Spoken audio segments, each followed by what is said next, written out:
I'm Eliot Brown, and you're listening to Captain America Comic Book Fans Podcast.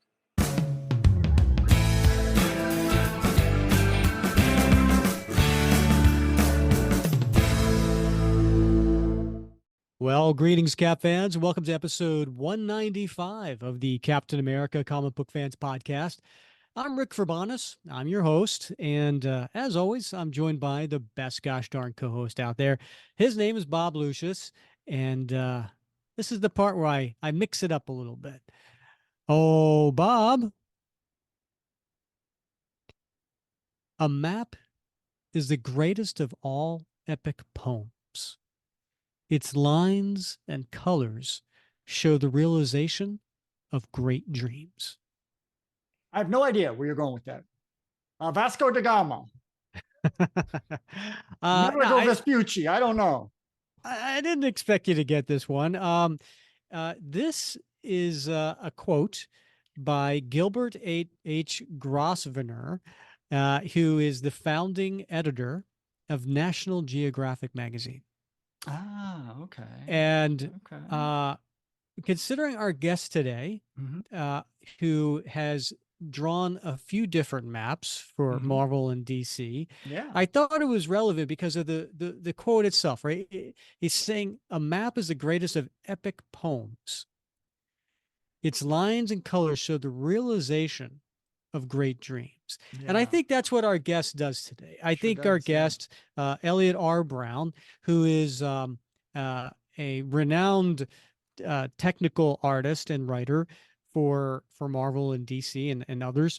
And he has done some amazing things where he has been tasked with taking the great dreams, the great creativity, and making them real. Yeah. And he has done that with his maps. He's done that with his buildings. He's done that with his vehicles, his weapons, his machinery.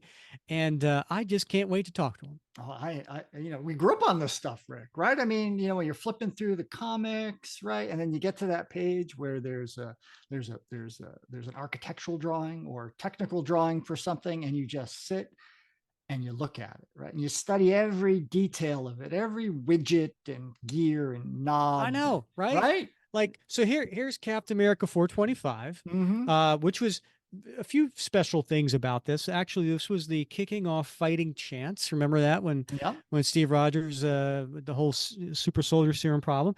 It's the first issue of Dave Hoover's long run on Captain America, written by Mark Grunwald. Oh, and it's got that shiny bossed cover, which they did back then. Yeah. But in the back, there's some cool pinups of Cap and Diamondback and so on.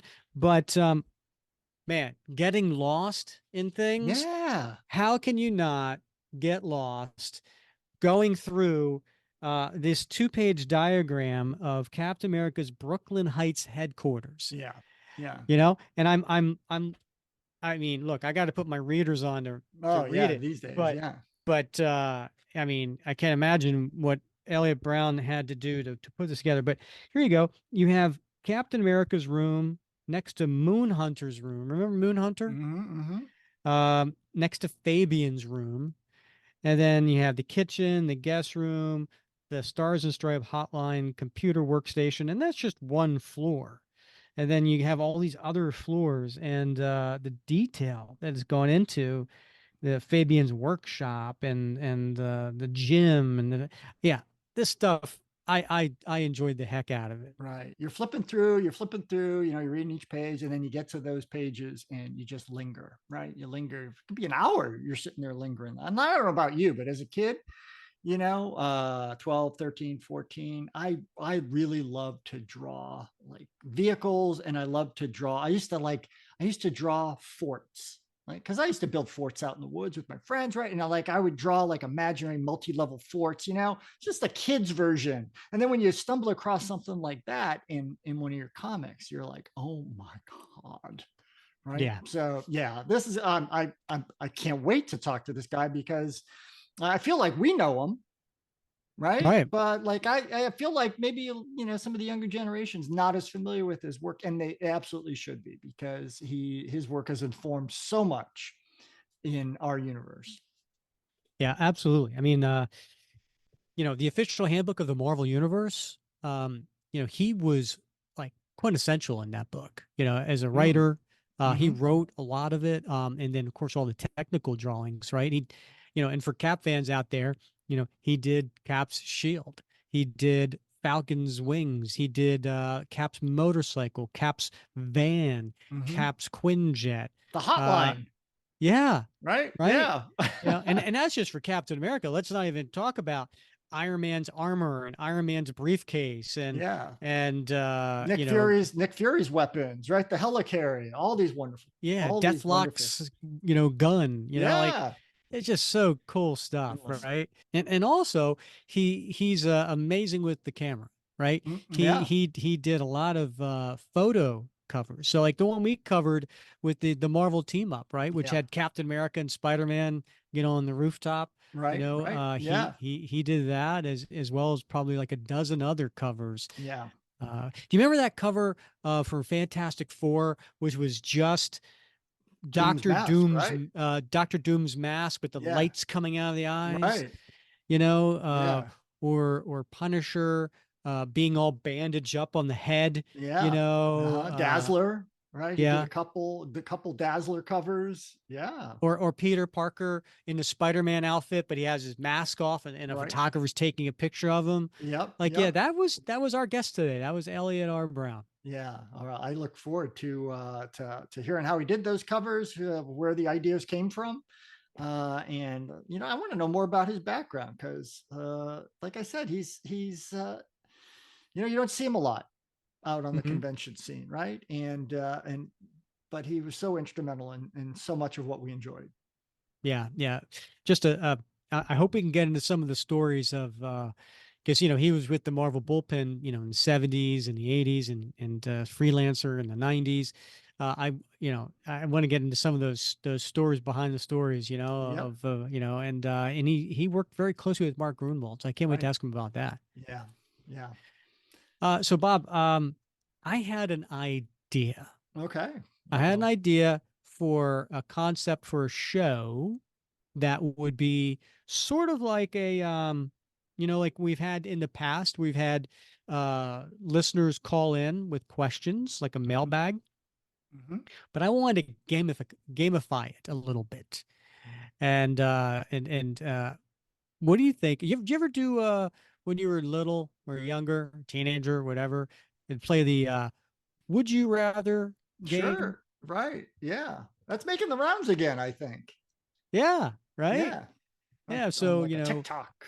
Would you rather X or would you rather Y? Right. And I don't know. I thought it'd be fun, put it up there to our listeners and see what kind of questions we get, like the one that pops into my mind. Right. Bob, would you rather have, if for the same dollar amount, would you rather have a Captain America Golden Age comic in whatever condition that value would equal to, or an piece of original art to one of your favorite Captain America comics of all time? Interesting. Don't answer now. No, I'm not gonna answer now. Yeah. But something like that, or it could even be something like, would you rather see Captain America kiss Deathlock? Or would you rather see him, mud wrestle Death? I don't know. Right. Yeah, no, I get the concept. We could be silly, whatever, fun. Sounds fun. All right, I like it. I'll have to. I'll myself. I'll put that out there. I'll put that out there in the Facebook group. All right. Should we get to our guest? Yeah, let's bring him in, for goodness sakes. When comic fans see our guest's work, they definitely recognize the material, if not the name. Eliot R. Brown may be best described as a technical artist and writer, although his skills as a photographer have graced many comic covers. When Marvel or DC needed to have a layout of the Avengers Mansion or the Baxter Building or Gotham City, or they wanted to see the design schematics for Iron Man's armor or Wolverine's skeleton, or the armory for Punisher or G.I. Joe, Eliot was their go-to man. He was pivotal as a co-writer for the official handbook of the Marvel Universe. And Cap fans may recognize Eliot's schematics for Cap's shield, or the Falcon's wings, which was in the official handbook of the Marvel Universe, or designs for Cap's Brooklyn Heights headquarters, or his Quinjet, Freedom's Flight, among many others. We are very excited to get into his time working in Marvel's Bullpen or as a freelancer in the 70s, 80s, and 90s. Eliot, welcome to the show. Thank you very much. Rick, Robert, pleasure to be here. I got to say, when I was younger and came across one of your schematics, like the Fantastic Four Baxter Building or G.I. Joe's Pit, I could get lost for hours just reading through all the incredible detail. That's very nice, because that was my hope. I really wanted to set it up so you could walk around in the place. And you could see the painstakingly details that were provided. And I will say, in recent time, in the very same way, when I visit your blog, which is eliotorbrown.com, I can get lost for a long time just reading about the stories behind the women and men at Marvel during the 70s, 80s, and 90s. Oh, the dames. And I highly encourage our listeners to check your blog out for some fun Thank you. So do and I. enlightening readings. More information than you could possibly hope for from anybody else, and pictures. Yeah, there's a lot of great autobiographical stuff in there too, Elliot. I got to tell you, I was heartbroken along with you when I read about your tragedy of when you moved cross country to LA and had to throw out all those comic books. Yeah, I know. You probably don't want. I'm bringing bad memories there with those comics, right? The Hulk and the Amazing Fantasy. No. More than that. You picture World Color Press in the middle of Ohio, and at the end of this giant thing, the boxing machine is wrapping up these things, and it's coming down the conveyor belt and going right into a truck, and driving straight to the store. No. Go straight to my mother's office. That's amazing. Yeah. We would bring them home unopened from the end of the printing press and say, "Here you go, little Elliot. Here you go. Have some comic books." And I'd pull out a dozen number ones. That's crazy. Untouched by human hands, untouched by air. It still smelled of the printing press hot oil. And no, little Elliot, we have to abandon all those. We can't take all those comic books. Are you crazy? We're supposed to throw them away. Yeah, indeed. All of them, multiples. Yeah, unopened. Nah, yeah. Sure. Well, you headed out to LA, but you wrote that about 6 months later, you were back in New York City. I know. And you found your way to the Manhattan High School of Art and Design. Yep. So how did you get from the Manhattan High School of Art and Design to Marvel? Okay, it's a sheer nepotism. My mother, my aforementioned mother, worked at the ad agency that Marvel kicked out of the building and made a deal with. And these sharp guys signed a contract with Marvel where they had all the spaces that magazine management and Marvel Comics used for advertising. So they had them for a fixed fee, and they could charge whatever, they paid Marvel a certain amount of money, and then they could take whatever the market would bear. And they also started national advertising in the probably around the time we're discussing. And so my mother was in touch with the production guys at Marvel all the time, every day, got to know them very well. And when what was that guy's name? Tom Viola. He was their stat man for years. He quit, and they needed a stat man pronto. I had just come from working at a real ad agency, for newspapers and such and magazines, and I learned how to run their crazy stat camera.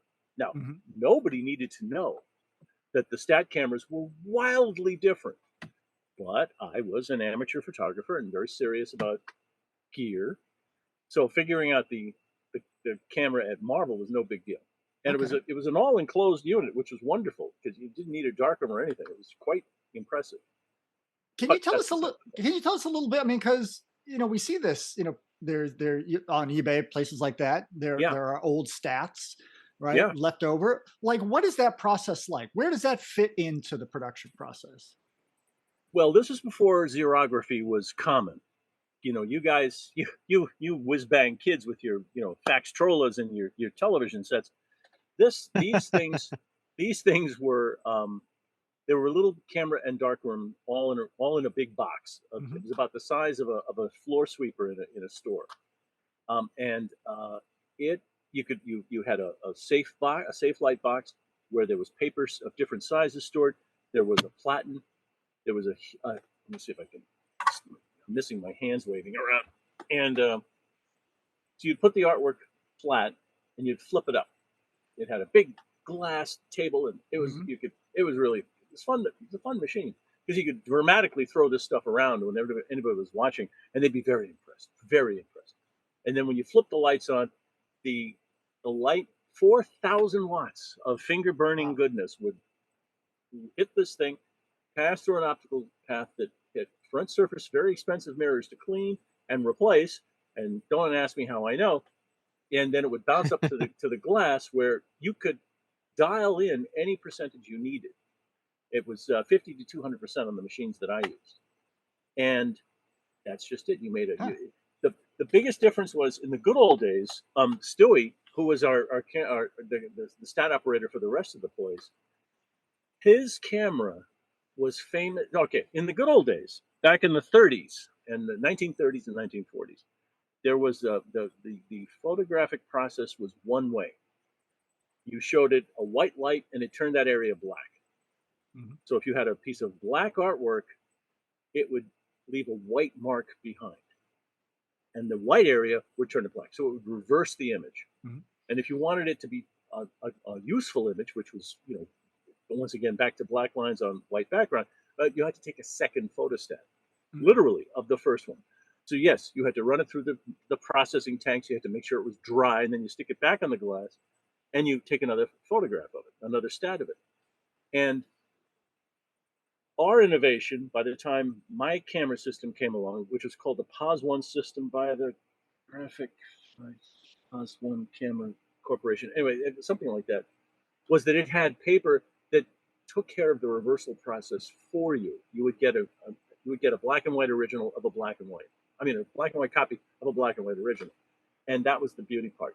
Why would you do that? It was so that, well, just as I showed you, this is a full sheet of artboard, which would normally be shrunk down to a comic book size. It is 60% or some 56%, something like that.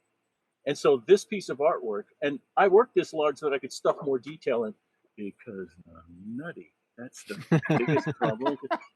I just had to keep cramming stuff in. I hate tire treads. I hate them. I hate them. I hate them. I hate them. I hate them. I hate bricks. I hate tire treads, and I hate trees, and horses too. I don't like horses. And so I worked this large, but I could heavy up the line a little bit because I knew it to be shrunk down. And when you shrink things down, they get tighter. They get the black and white, the contrast is higher. So that's the beauty part of having a stat camera, because then this gets turned into a on the printed page, the page is like that, and the artwork is just across the top, so it's shrunk quite a bit, but you don't need it much larger than that. Photostat paper. Okay, way back in the good old days, Superman #1. When they colored Superman #1, for some reason, the coloring guides had to be the same size as the printed page. So, and it's somewhat true to this day. If you don't do something with Photoshop or any of the coloring programs, you need to have the artwork. You need to have the coloring guide done at the same size as the printed page. And exactly why that is, I can't say. You'd think they'd be able to work larger and shrink it down too, but it's expensive. I mean, working with negative film is expensive.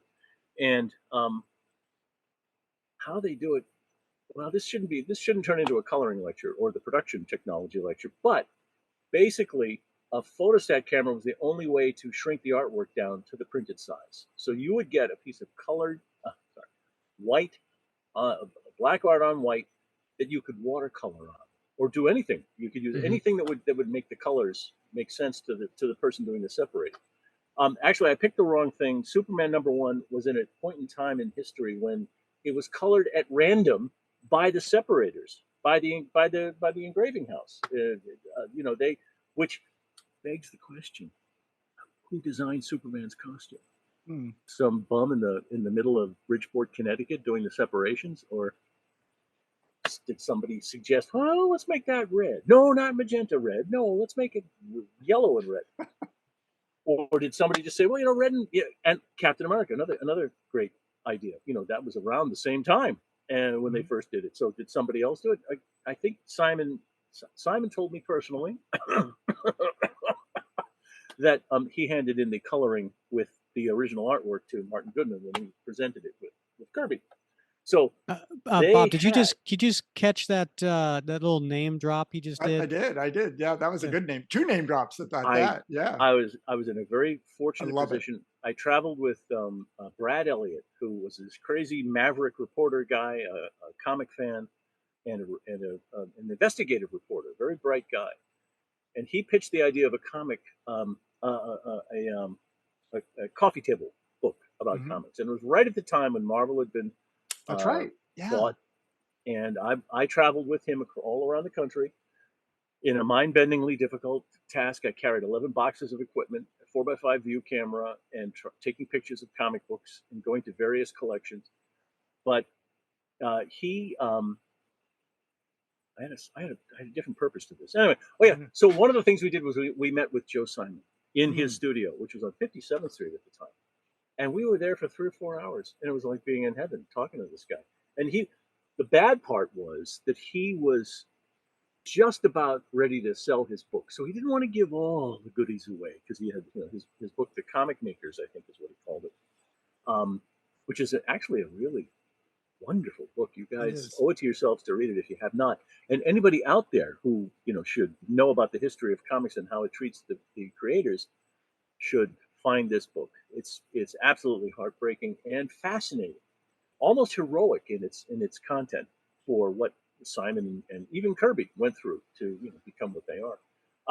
But that's the story that Joe told us, that that we were actually, Brad Elliott was in New York trying to find the court records of the time when Simon and Kirby sued Marvel for ownership, creator ownership of Captain America, because of that story where he had come in with the finished artboards and the coloring all wrapped up in a bundle in a rubber band and dropped on Goodman's desk. So he that's his claim to, that's just hearsay, not actionable. So don't sue me. Yeah, but that Brad Elliott book, by the way, is still available. I did look on Amazon. It's you can still get it. Unfortunately, yes, Brad was muscled out at the last moment, and Les Daniels took over. Now, Mr. Daniels is a perfectly decent writer, a little more agreeable than Brad was. If you catch me, I got the drift. Yeah. Okay, and it's a perfectly reasonable book, I suppose. It doesn't have the Brad, as a journalist, was insistent that the quotes stay the same as what the people said. That's kind of why they're called quotes. But the people on staff and Mr. Daniels agreed that the quotes could be, changed a little bit here and there, edited or stuck together, spliced. And I'm sure it's still very readable, very legible. So it's not necessarily what anybody said out loud to the recorder. But anyway, very interesting times. And I treasure a lot of those stuff, a lot of those crazy memories. There's a lot of you think you've got a lot of toys back there, buddy. Oh no. There's some really wild people out there. Yeah. And they've got stuff. The one thing I regret, it's perverse because I never smoked in my life. My mom smoked, but I don't think it was a standard issue item because people brought in a lot of samples. There was this ashtray with the Spider-Man logo right in the middle of it. Great big stinking ashtray, huge, with a gold trim around it. Stan had one in his office for years. He still had it. He had it in California the last time I saw it, and it was just gorgeous. It had the logo and the Spider-Man logo right in the middle. Of all the things I have coveted, and I hardly ever stole anything enough, because I just don't, because it seems like it might be wrong, but that's one I should have. Yeah. Who knew? Who knew? It'd be the rarest of birds. Yeah. All right. So I want to get back to, Yes. again, a fascinating blog, right? Thank you. To check that out. And you, and getting back to some of those crazy stories too. You've written a few blog posts remembering and paying tribute to the legendary Mark Grunwald. Yes. And especially for us Cap fans, Gru has a special place in our hearts. And we've had his wife, Catherine Shore Grunwald, Big on the show sweetheart. a couple of times to discuss his legacy. Stunningly beautiful, inside and out. She's a very lovely lady. She is very lovely lady. She started off as a model. She should have been a supermodel, but big kid. So what are some of your favorite memories of Gru, and what role did he play in your career at Marvel? It's fairest to say that Mark was my champion at the time. He was the guy. If he had an idea in his head, he said, "Oh, let's talk it over with Eliot and let him draw it up," which was really, that's and we were friendly enough so that if he said, here's an idea, can you do something with this? And I said, yes. I'd sit down, I'd draw it. I'm not worried about money. That's another detail. We weren't really worried about money. It sounds funny because I was just on Facebook not 5 hours ago.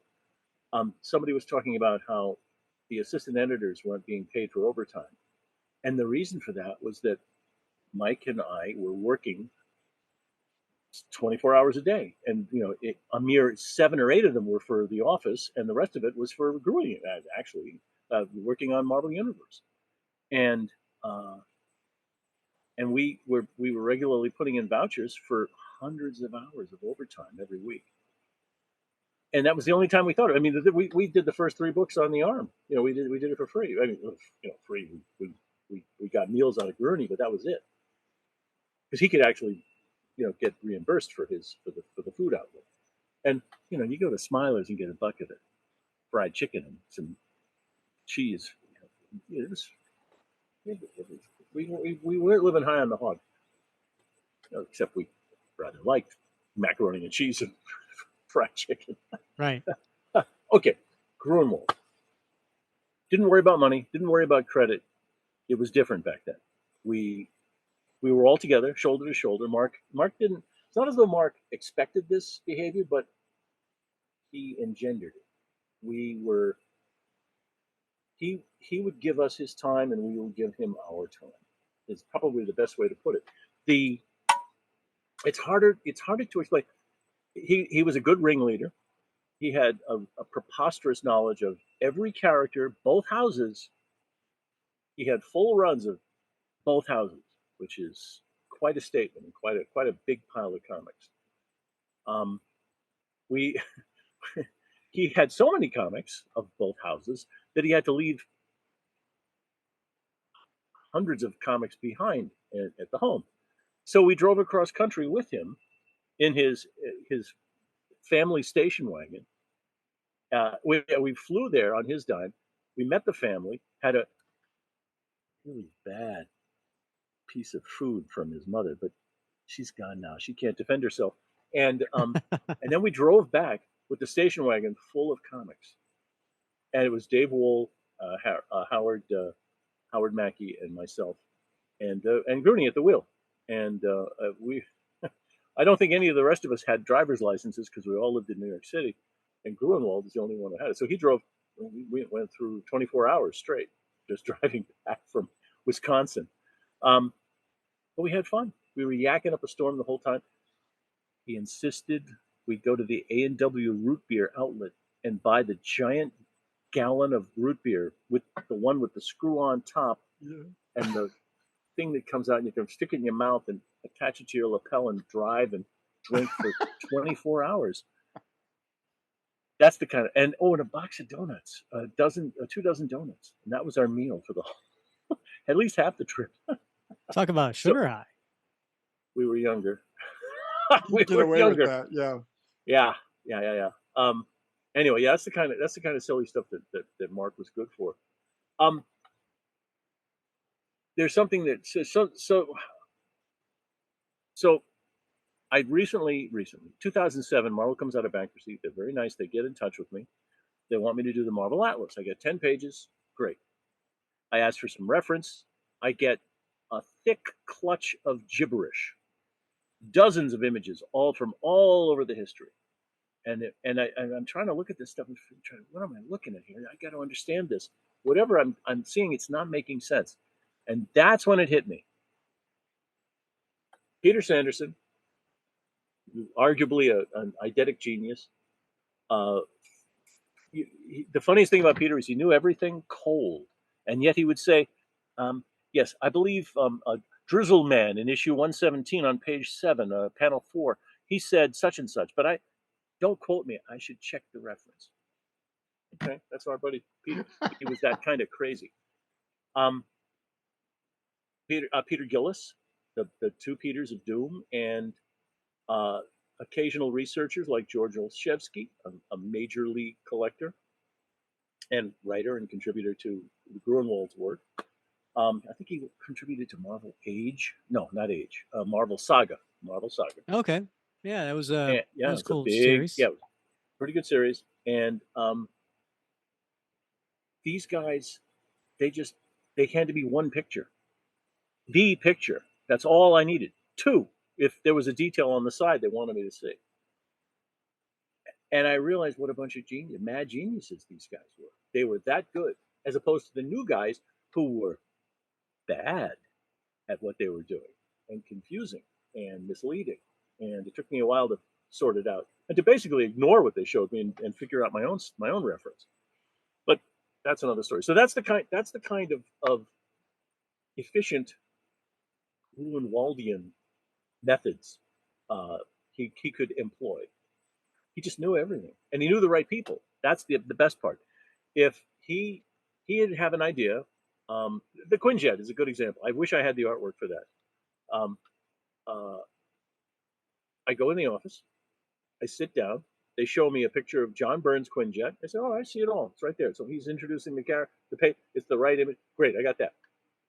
Then they tell me what they wanted to do. Sit down with a pad of paper, take some notes.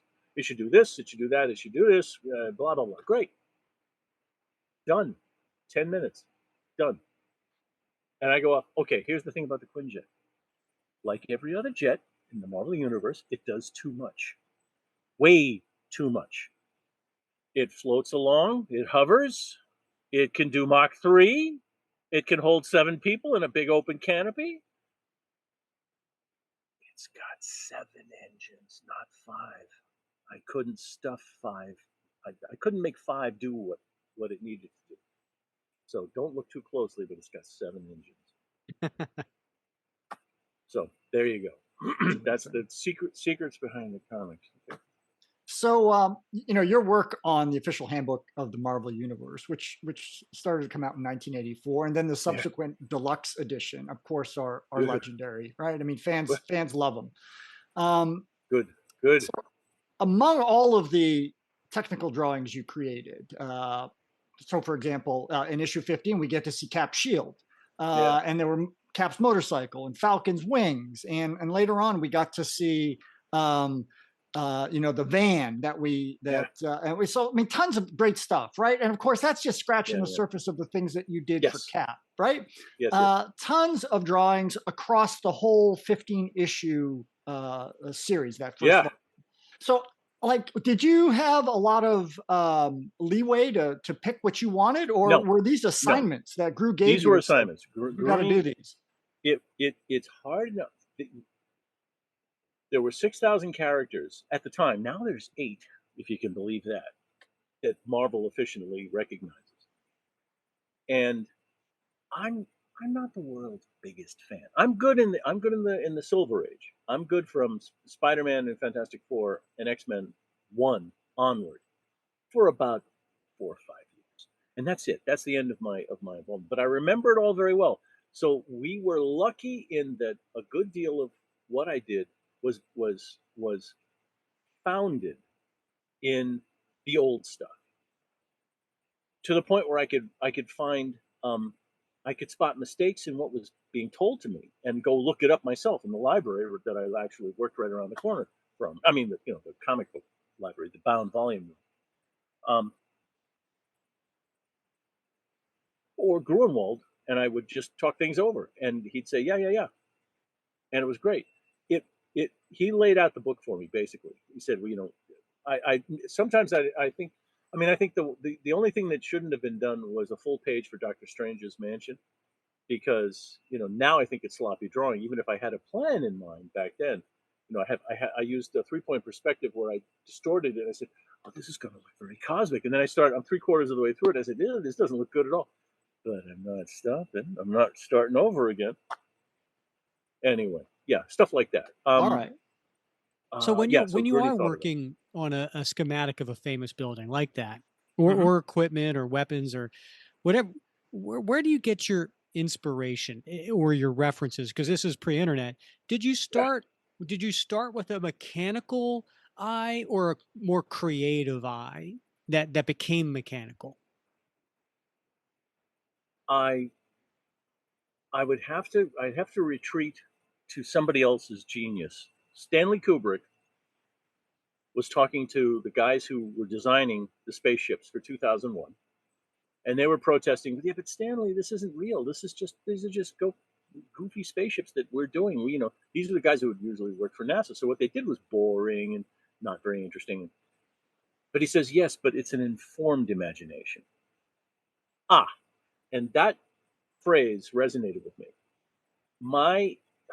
Especially for buildings, I wanted to be an architect as a kid. My best friend is still an architect. One of my 3 best friends is an architect, and he and I, we literally, most kids were out there doing whatever they do on the street. He and I would be redrawing stuff and doing Frank Lloyd Wright tracings and talking about architecture and designing. In fact, somebody mentioned the Falcon. You mentioned the Falcon's wings earlier, Rick. Robert A. Heinlein had written a short story about The Menace from Earth is the name of the short story. Basically, a young girl with a beautiful woman showing up, and they're one of the things is in the bubble air cavern that we're going to find on the moon, full of air. You could fly wings. You could use mechanical wings and fly around in this cavern. And we were so entranced by that idea as kids, and I mean, must have been 14 or something like that, that we designed the wings to the best of our ability. We looked up birds in the Encyclopedia Britannica, and we looked at the bone structure and the winglets and all the different parts and regions of the wing that fold and move, and we copied them. So when it came time for me to do the Falcon's wings, I said, "Wait a minute, I'll just find that drawing." And James had it, my buddy James Sanders, FAIA. He's a big mucky muck. And I literally took it and I redid it so that it was more. We couldn't figure out how it worked to make motors and such back then because we were young, dopey kids. But by the time I got to the Falcon, I could figure out where the power plants had to be.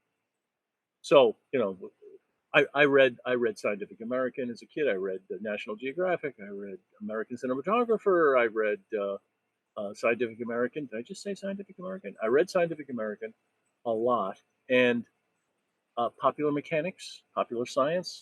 Just this is what I spent my time. Always interested in science fiction and how things worked, and those were the backstories that informed what I was trying to draw. Plus, everybody used to say, "Well, there's never a bathroom in any of the buildings." Well, no. There's bathrooms in all of my buildings. There's also security elevators. There's fire towers. There's heating, ventilation, and air conditioning. Man, I tell you, I'm looking at something right now. I'm looking at in Captain America 425. You have in here the Brooklyn Heights headquarters, right? And so yeah. you got into so much detail in here. So yeah, you not only talk about bathrooms and stuff, but you have escape tunnels and Well, we all got to have escape tunnels. I mean, Oh, absolutely. don't you Right. have some? Come on, you guys. Well, I've been digging one. I'm not done yet. Yeah. It's a big job for just a guy. I know. Yeah. Every time I start, my wife fills it in. So it's just frustrating. I'm not going to give you any advice you don't need. Okay. Yeah, I know. Okay. So I lived in Manhattan. I grew up in Manhattan. I had lots of friends in Brooklyn. I always had an eye for architecture and rooftops and hidden voids, always looking for secret tunnels and secret doorways. Sometimes I find them. And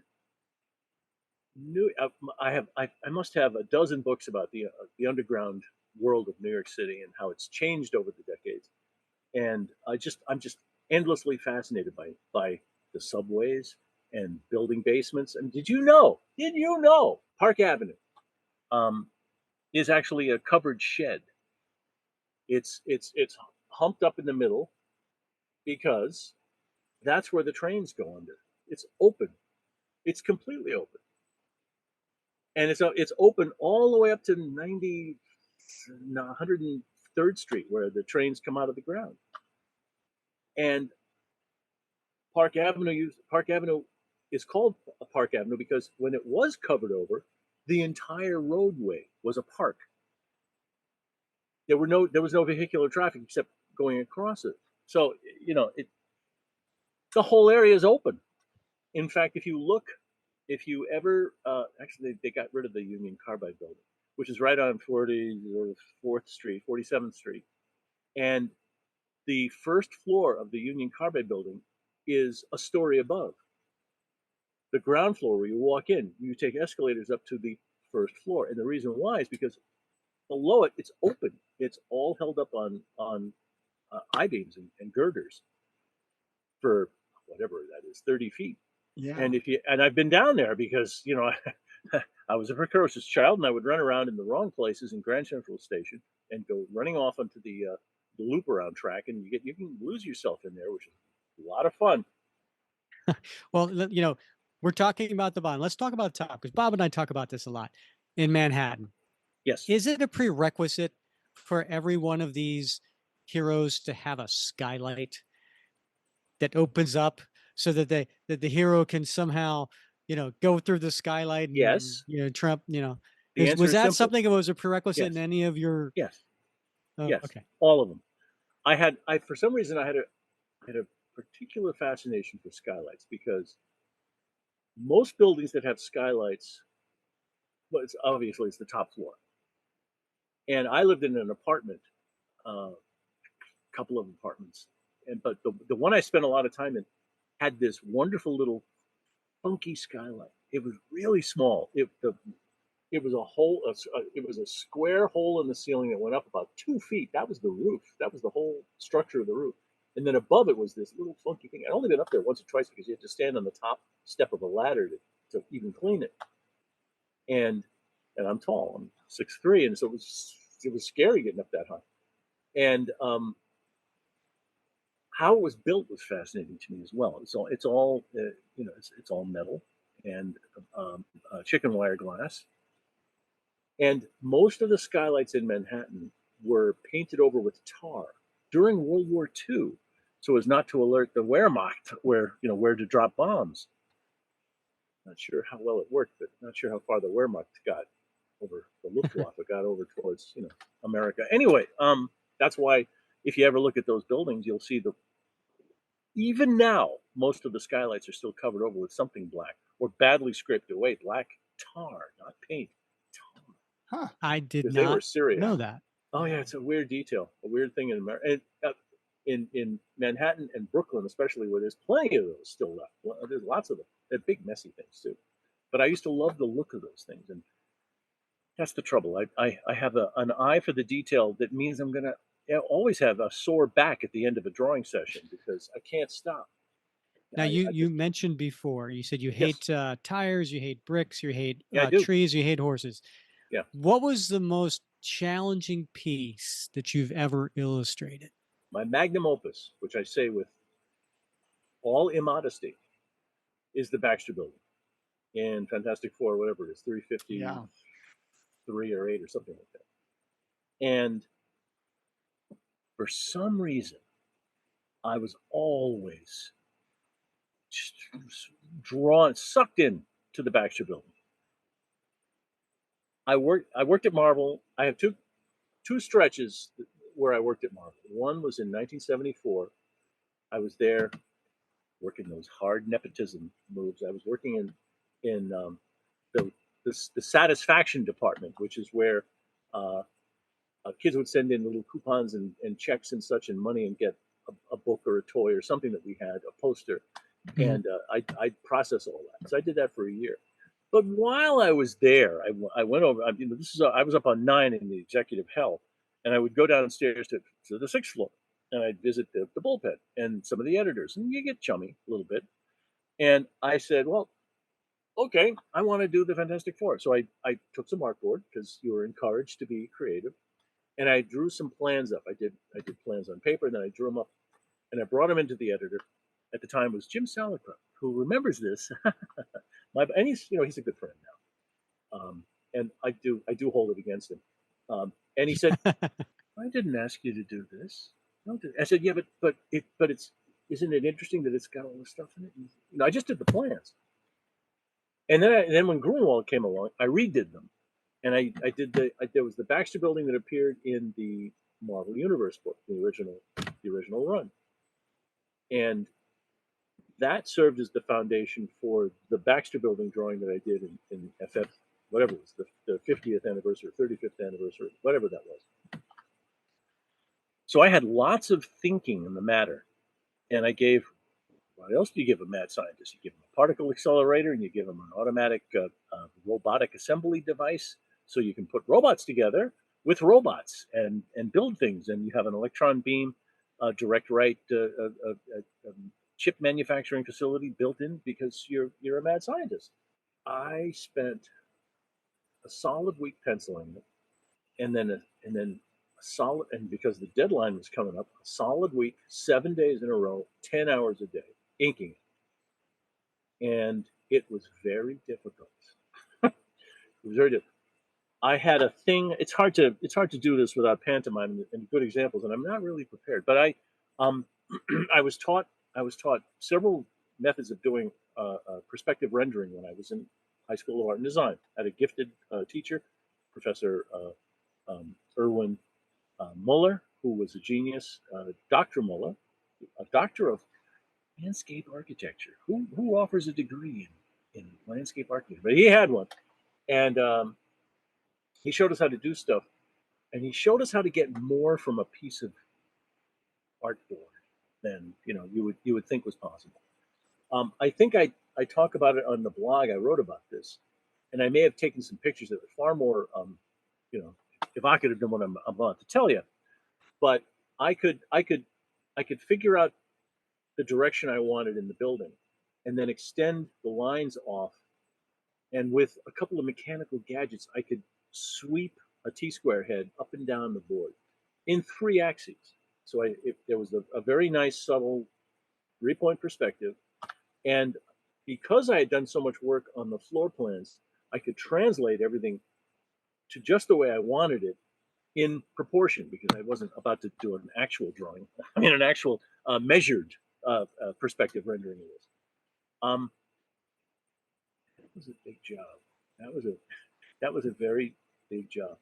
And I'll tell you, I only got 2 page rates, which was fine, but I was hoping to be paid more, because sometimes you can do that. You ask an editor to do something, and maybe they'll do a little something extra, but not this time. But that's not what bothered me. Stan, he opens up the book. He's in the office. He's going to sign all these covers. And I said, Stan, I did this right. And Stan goes, oh, that's something. He was not impressed. He was alarmed that so much work had gone into this, and he didn't. Stan, God bless Stan, but he didn't care. He didn't. Was this Cap punching the Red Skull? No, this. I'm drawing doorknobs and control panels. He doesn't care about that stuff. Yeah. And I wasted way too much time doing it, which he could see because he's a professional. So that's the one. That's the standout in my career. It was okay. I'll tell you. So, as I mentioned, I was doing 10 hours worth of inking every day. Sometimes, at the beginning, I started off with 12 because I was stronger. And at the end, in the middle, my back was going. But if you ever see that page, if you take a look in the Richards bedroom, you'll see a statue, which is the Fantastic Four stepping out of the spacecraft that had been sculpted, in my mind, by Alicia Masters, the blind sculptress. Very cool. Daughter of the Thing, and I, daughter of the puppet master, and mad puppeteer. Anyway, it doesn't matter. And I'm starting to think of the page and the scene, and I'm down there like this. I'm using a pen, a technical fountain pen, and I'm trying to get this little, and I'm doing. The Thing was in rock, and Sue Storm was in glass, and I can't remember what else I did. And Fantastic Reed was in rubber, and it was all stretched. And I'm literally, I'm starting to cry. Because, oh no! Yeah. Because these guys tears come out on of the top of paper. On top, I know. Believe me, I had to. I was getting all choked up because the pain of discovering their powers that washes over them. And I'm there in a second. There's the rocket and the thing. My wife continues to mock me, laughing at me. She will imitate the last time I told this story to her. But now I tell the story to you, and you can make fun of me too, because you know what? I was a kid. I was moved by The Thing, by Ben Grimm's situation. Here he is, he's in love with the girl who was in love with the mad scientist, and he was always the odd man out. He was the guy. That was me. That was all of comicdom, as far as I knew. That's it right there. That's it. It's an awesome story. I got to say, I mean, just the fact that you put in like 2 weeks worth of work, I could see it being your magnum opus. And I'll try to find an image of that so I can share it here on the video so people can see it as well as you're going through it. But thank you for sharing that. That's actually really, really cool.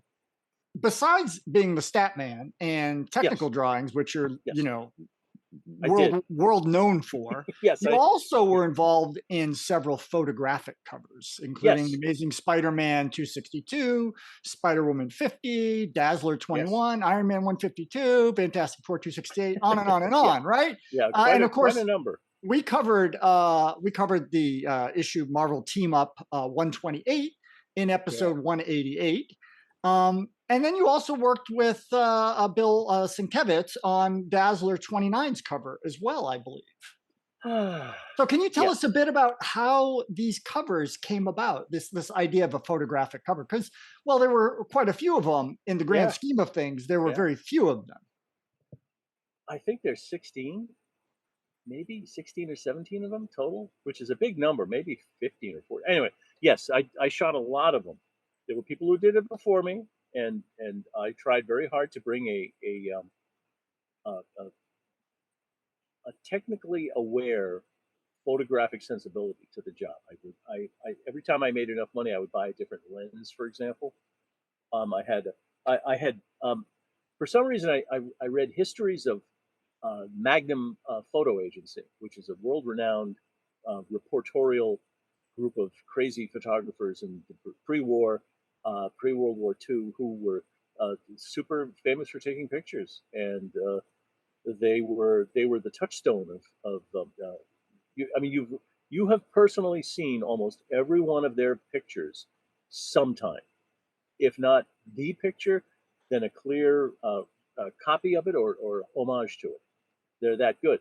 I also, as I mentioned earlier, I read National Geographic, and I was crazy for the photography. And you would every once in a while there'd be an interview with the photographer, and there'd be a discussion of the photo department, the legendary photo department, National Geographic. Oh my God, I could just. And one year I worked for a dear friend of mine was a wedding photographer, and he needed a second light man. And a second light man walks off with a slave unit attached to the strobe camera, a strobe light. He's got the master strobe, and when his strobe goes off, the slave goes off. And I had to make sure that I was off at a 45-degree angle to him, no matter where he was or who he was pointing at. So I ran around and got all this. But the best part about that was that I was exposed to the high end of equipment that you could get. And if you knew how to cut corners, you could get a lot out of a little. And so I had a series of strobe units and battery packs that were unusual. And my love for them is still, I mean, the trouble is that technology has fallen by the wayside, and the batteries we've moved on to like 5 generations of battery along.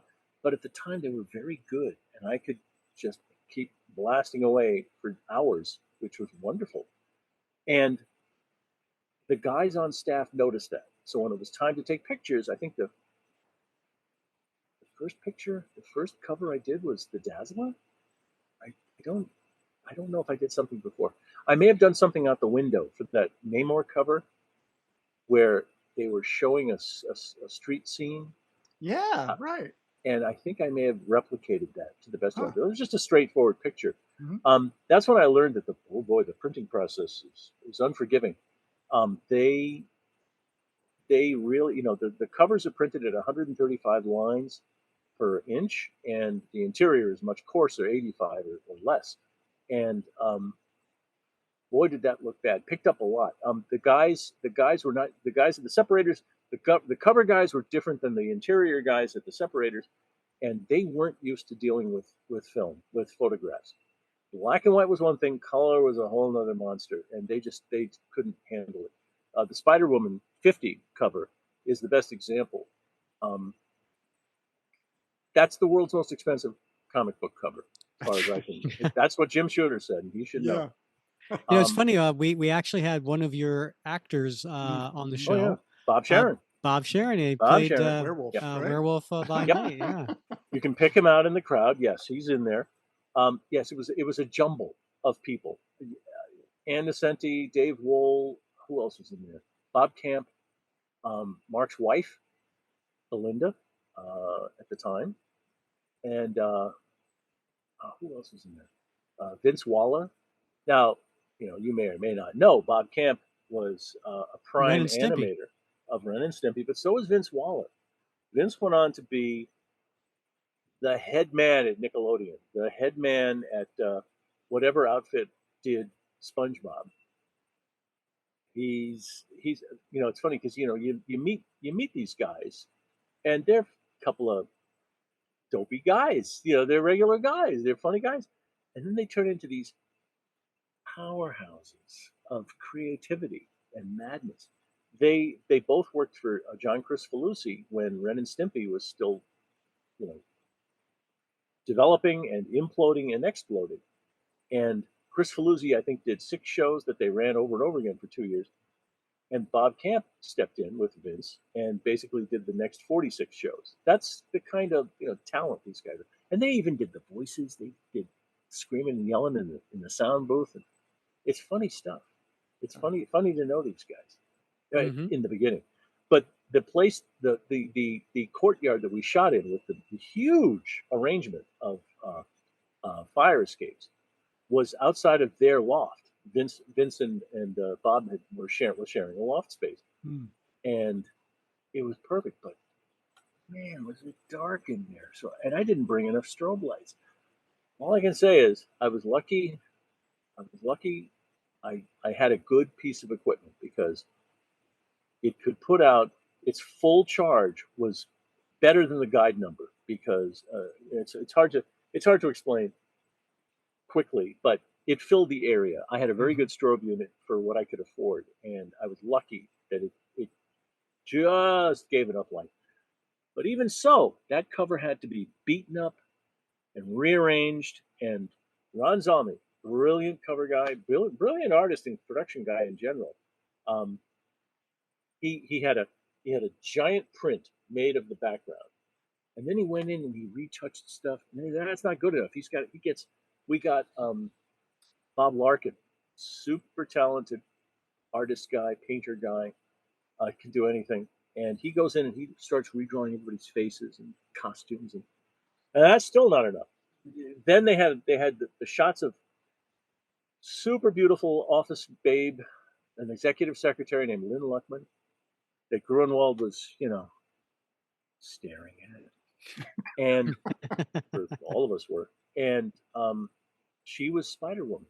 So I bought a brick kit, and we glued it all down to this giant piece of cardboard, a 1-inch thick piece of cardboard, because those were the days you could go to an architectural specialty house to do mock-ups. And right down the block was Charette, which was the premier architectural supply place.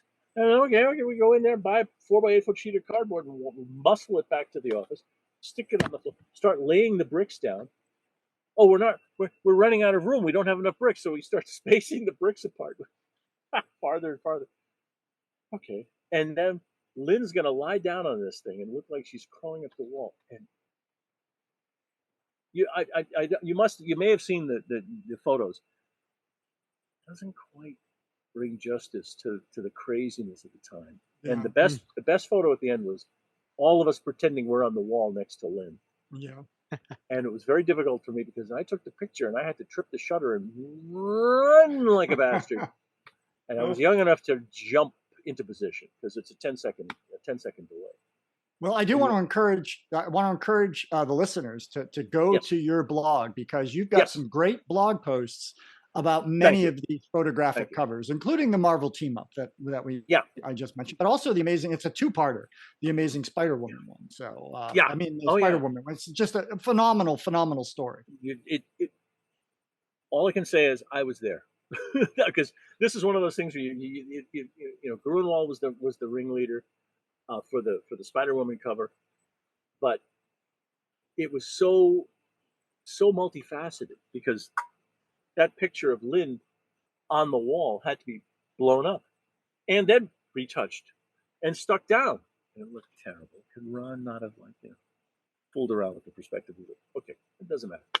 And then Belinda, his wife, was the moth, the gypsy moth. She's flying around.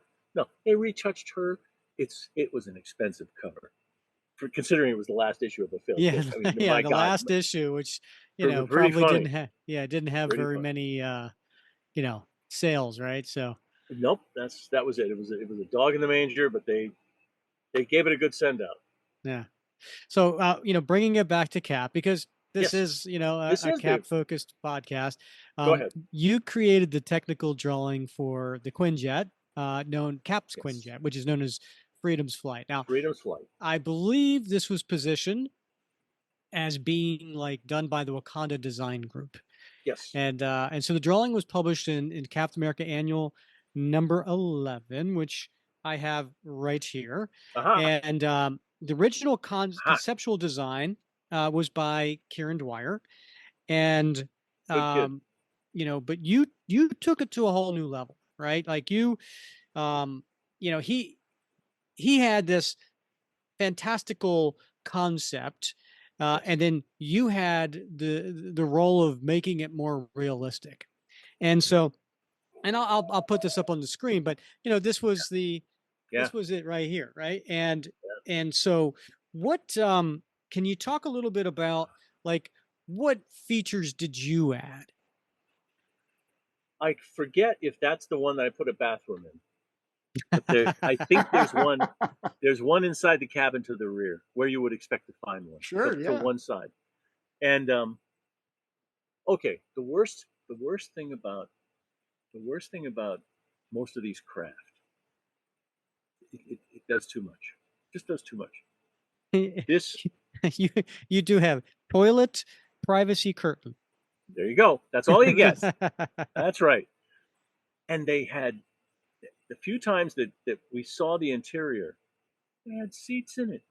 Excuse me, this shouldn't have seats. It's a small thing. It's not a ballroom. Will you stop at the big place? You got ay, ay, ay, ay, ay. And so I think the innovation, the only innovation I did was I had the wings.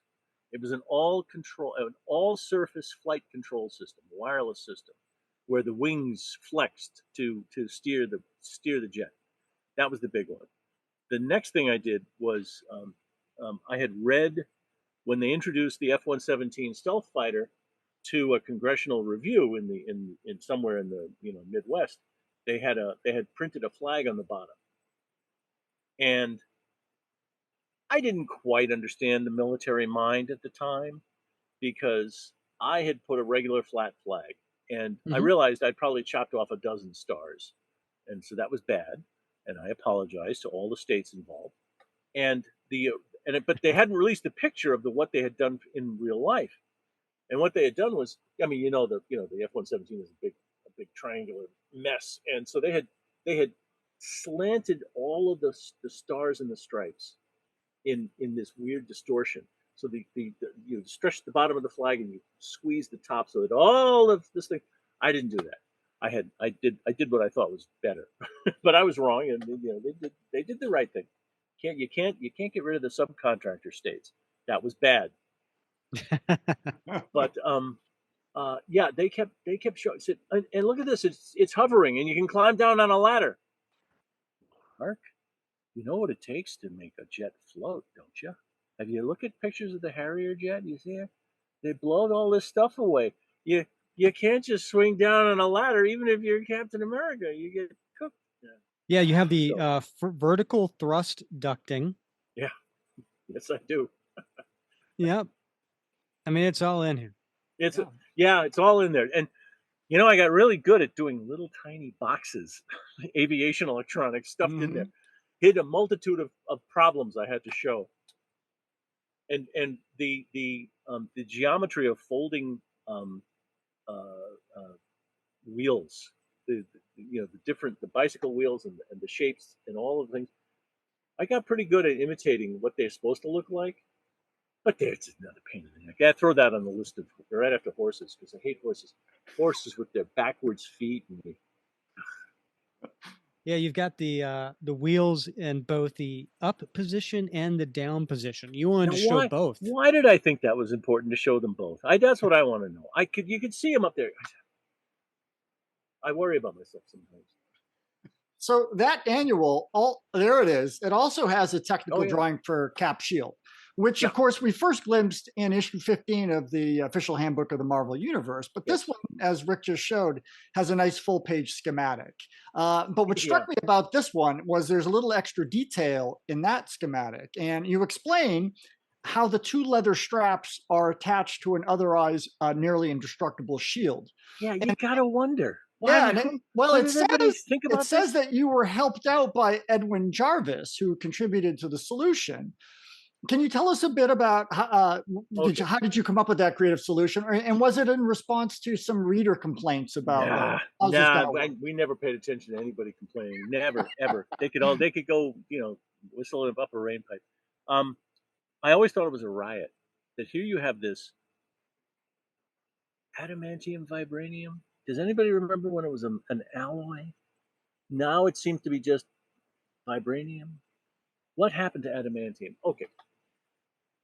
We had this material that was nearly mystical in its resonance frequencies and in its resilience and rebounding off of things perfectly, which is fine. He's a driven man. He can get the feel of it. I was pretty good at frisbee myself. I'd like to point out I was good with a fast back. I had a callus and everything. And but that strap, that leather strap, I puzzled over that for quite a while, and then I realized, it's got to be an interference fit. It's what machinists do when they put metal in metal, and they don't want to use a fastener. They heat the surrounding material up so that it expands, and then you got a couple of choices. If the nominal dimension is a tenth of an inch, and you heat it up to 1,000 degrees, the nominal dimension will now go up to a tenth plus 3 thousandths on top of it. So if you take a pin that is 10,000th of an inch so that it fits really tight when it's cool, and you take that pin and you stick it in there when the surrounding material is super red hot. When it cools off, it'll close down tight, and then you have the it's the atomic forces of the material crushing that pin. And I was hoping that would be enough. So if you are positive how hot you have to get adamantium vibranium alloy to expand to whatever you need to, an oxyacetylene torch puts out 2400 degrees. That's not enough to melt titanium, which is 3600 degrees Fahrenheit. Fahrenheit for you imperial guys out there. And it just seemed like that's the only way. But then you still have to put the thing in there. So I figured, well, all right, Jarvis, of all people, would have an arbor press. And an arbor press is this little thing that you crank. You can apply a great deal of force straight down on something and put a pin in. It's what machinists do. And I really had a lot of faith in Jarvis for being one of these guys. He'd figure he'd have people to talk to, and he had Mr. Stark to ask questions about. So there had to be a way to replace this thing. It's just that how'd they figure that out in World War II? That's what I want to know. So, those were the days. There you have it. And now there it is. And now we have an explanation of how you got leather straps on the back of a indestructible shield. Indestructible. Yes. Right. Yes. It wasn't easy. So I have to ask, over the years, yes, you mentioned before about, well, I think this was off air, about going down to a convention in Florida.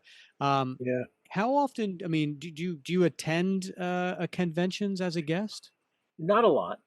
And the reason I ask is I'm curious. What is the piece that when you have been a guest at a show? What is the piece that you've done that gets the most requests for autographs? I've never been a guest. Oh, okay. I have not been. I've been to a bunch of San Diego cons. I visited AtlantaCon, which was a Dragon Con. Yeah, Dragon Con. Oh, in Atlanta, yeah. Mm-hmm. Yeah, and I've been to a bunch of local stuff. And I would go. I'd buy my way in, and sometimes I'd have a table. Going to a convention, if you know an awful lot of the people there, it's distracting because you generally see them in the office, but sometimes a couple of years go by and terrible things happen to them. You don't necessarily want to distract them from their job, which is to make money. And me, I'm not that secure in my position in comics because I have a body of work, but it's very small, and so nobody has asked me for any specific thing. I also didn't believe, maybe this isn't exactly the venue for this sort of thing, but anyway, I believe that I was taught at the hands of legal department that you are not supposed to make copies of your artwork because that infringes on Marvel's intellectual property and their ability to make a profit off of their characters and their material. And so all you can do as a freelancer is sell your artwork once. And then that's it. Yeah, I guess you can buy it back and sell it again, but right. The idea is it's a thing to be sold, not to be duplicated. And I went to a San Diego convention, and I was going to go to hawk my website, actually, to hawk the blog. And I was just going to walk around, hand out cards to everybody, which was a pretty funny idea when I got a load of it. Hadn't been to a con in a long time in San Diego, and gosh, the previous time I went to the convention was in '99 when you could just park across the street and walk in, buy a ticket. I know, isn't that crazy? Yeah. Different, yeah. Yeah, a little different. And so I also was a little more addressable. There were maybe only 5,000 vendors as opposed to 150,000 vendors. Anyway, So I did make prints of stuff, and I did bring them with me, and I sold about 4 of them. That's not exactly Surprising.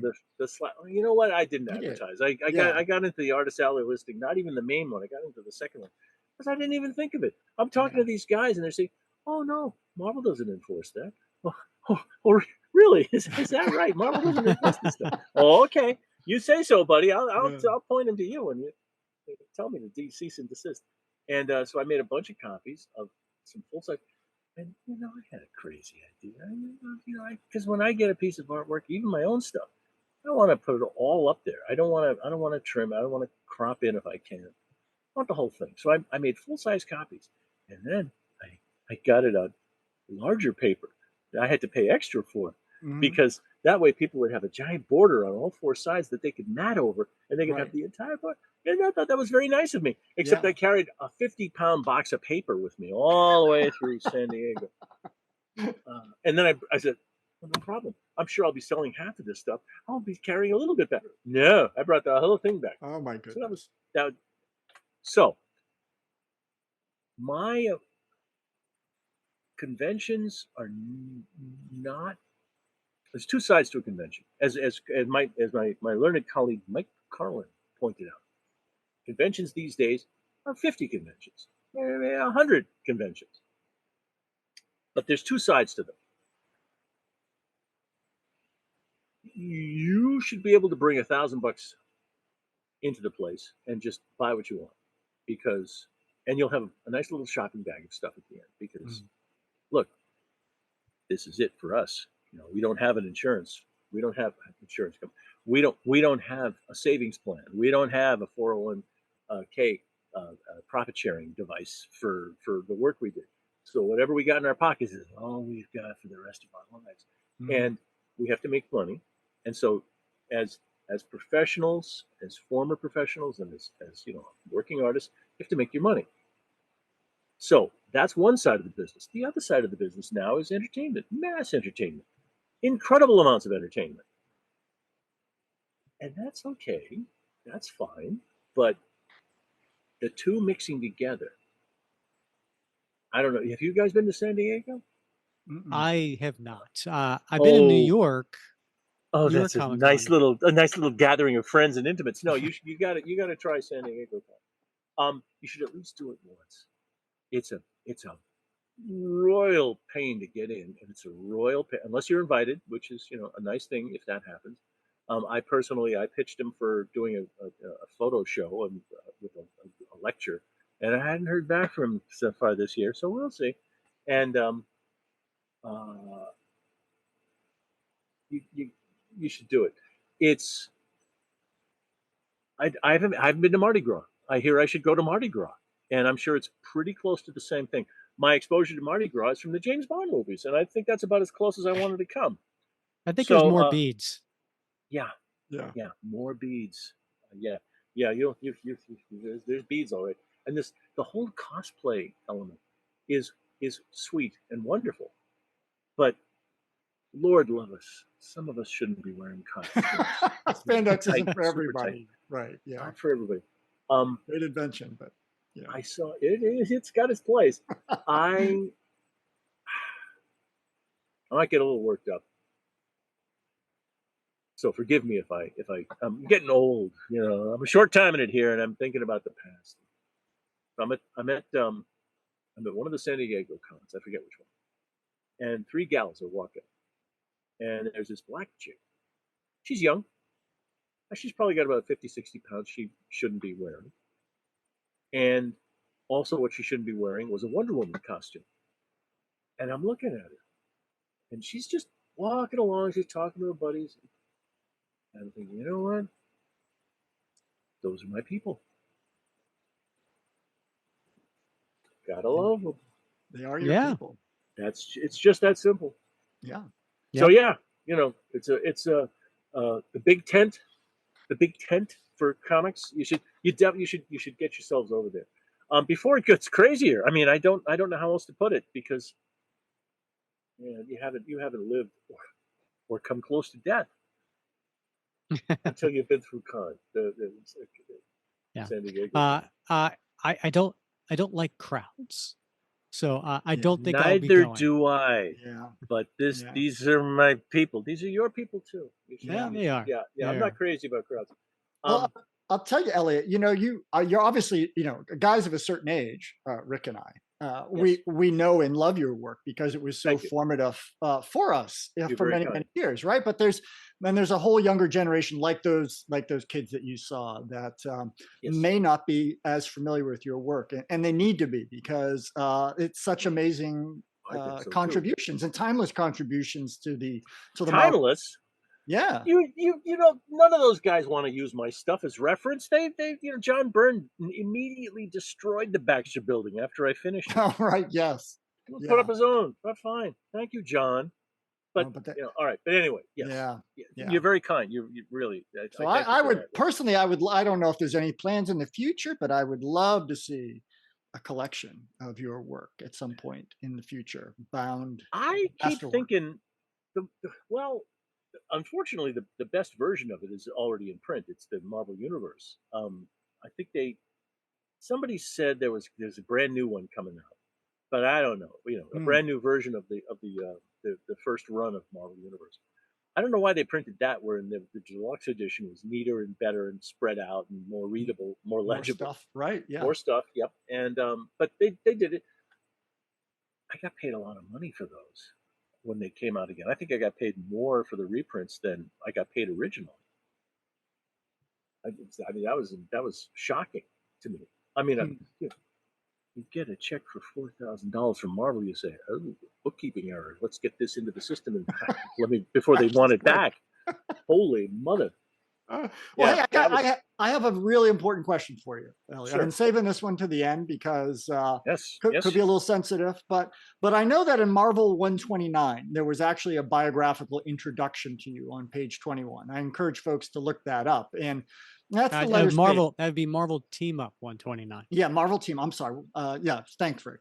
And it says that you don't possess any superhuman powers, but you can cluck like a chicken and bark like a dog, and you do have the ability to whistle through your nose. And I want to confirm if these are truly skills you possess.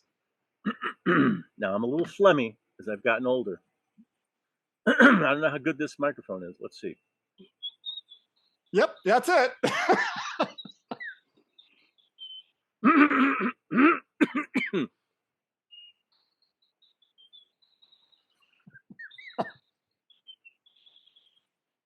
That is a talent. It's remarkable. That is quite a talent right there. Absolutely. Beautiful. Yeah, it's my mutant power. That's it. It ain't much. I can draw things and I can whistle through my nose. Thank you for pulling that out. I have hardly been able to show that in public often enough. Let me see. The one trick I used to do, I think I relayed the story somewhere, maybe in print, I can't remember anymore. I drove an English teacher to drink because I'd sit there. This is when I was younger, more flexible, and everything was, better. I was in junior high school. I'm gonna try to make this work.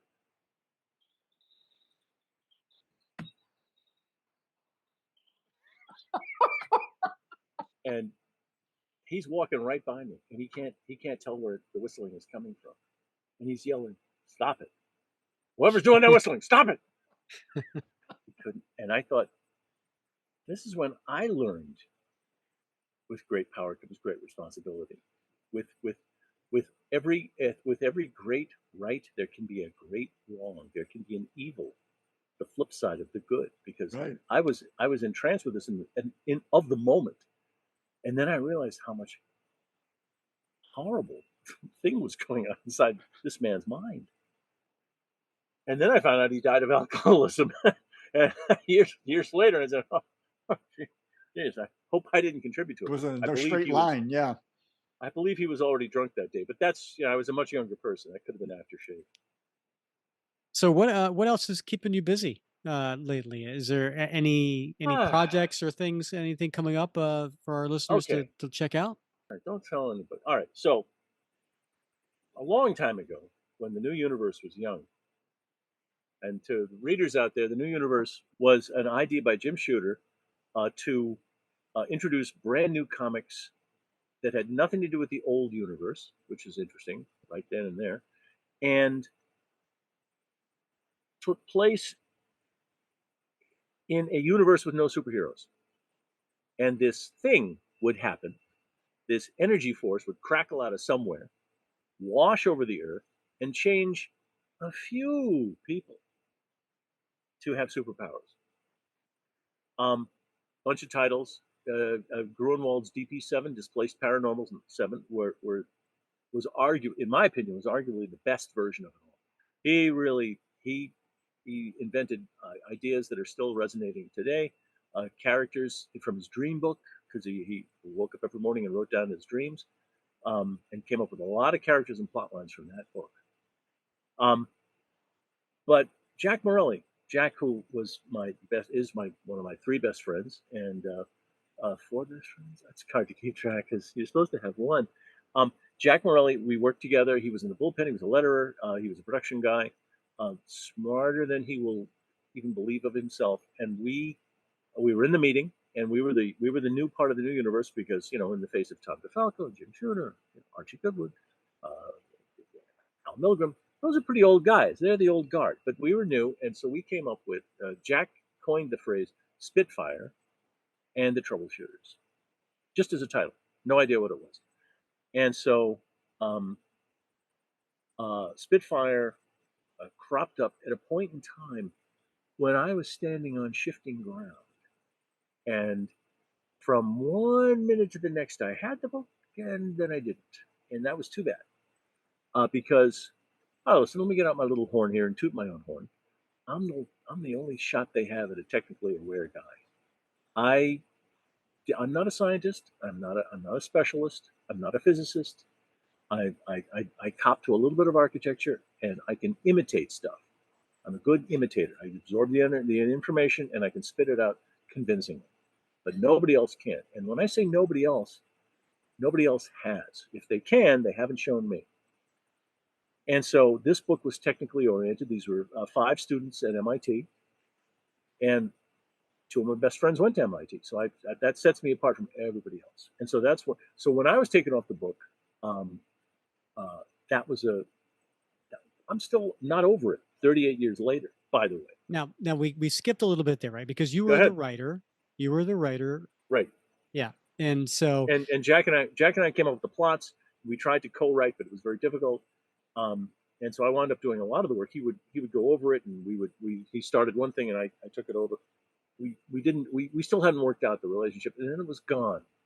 So we didn't have it. We didn't have a chance. We created the character. Spitfire was also the name of the robot suit that the professor character was going to inherit from her father. It's a big, Michigas crazy story. But the book, crawled out in the shelves and died because the book, nobody wanted to have anything to do with this book, and it was just horrible. Lower tiered creative people were thrown at the project over and over and over. If you look at the credits, they're hardly the same from book to book. 13 books, which I thought was a hilarious number, but an unmerciful death at the end, when it just says, "And now Spitfire, the Troubleshooters comes to an end." That's about as dumb a way to end a series as you could possibly hope for.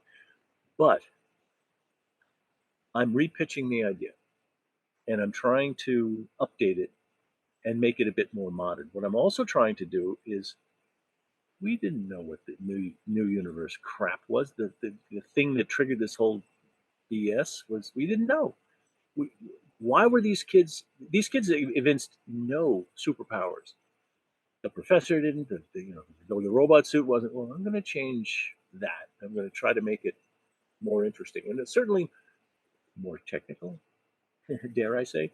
So, that's what I'm doing. That's what I'm going to be doing.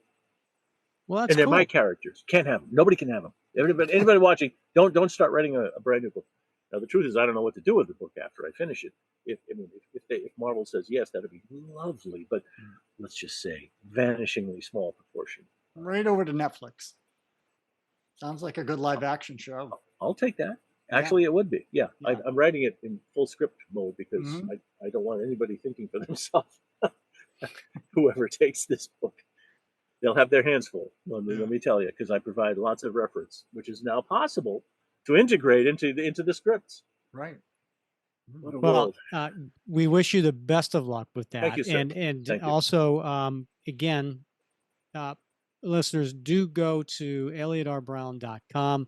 Yes, there's a Thank plethora of stories there, photos, so many cool things from the Marvel Bullpen. Oh, gee. Yeah. Yeah. Some wonderful stories behind the stories. So definitely check that out. And Eliot, thank you so much for coming on the show. It was my pleasure. And I got a lot of dopey stories to tell, which, well, we were mesmerized by them. So thank you so much. Loved every minute of it.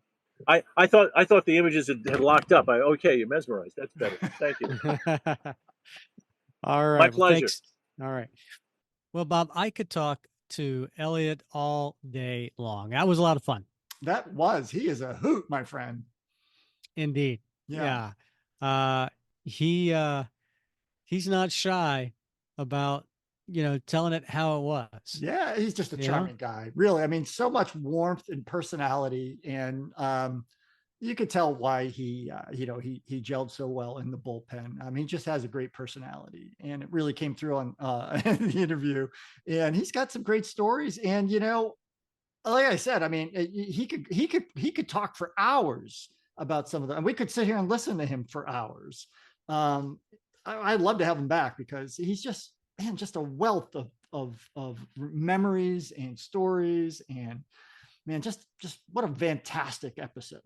Yeah, absolutely. I wish we could talk about the Mike Zeck story. He told us off air. Just wonderful. Yeah. Yeah. Yeah. but in any case, you know what? It was interesting because you had brought up, when we did the episode with the Marvel team up cover. Mm-hmm. And there's a little we did the story panel by panel, and then in the back there's like 3 or 4 pages that Eliot Brown wrote, which was a making of the cover. Right. And I remember you saying, wow, I always loved reading all his stuff, the schematics and things like that. And I was like, yeah, me too. And I was like, you know what, I'm gonna track this guy down. Yeah. And I give a little surprise to Bob, Right. It was a great surprise. Yeah. Yeah. I said it to you off air.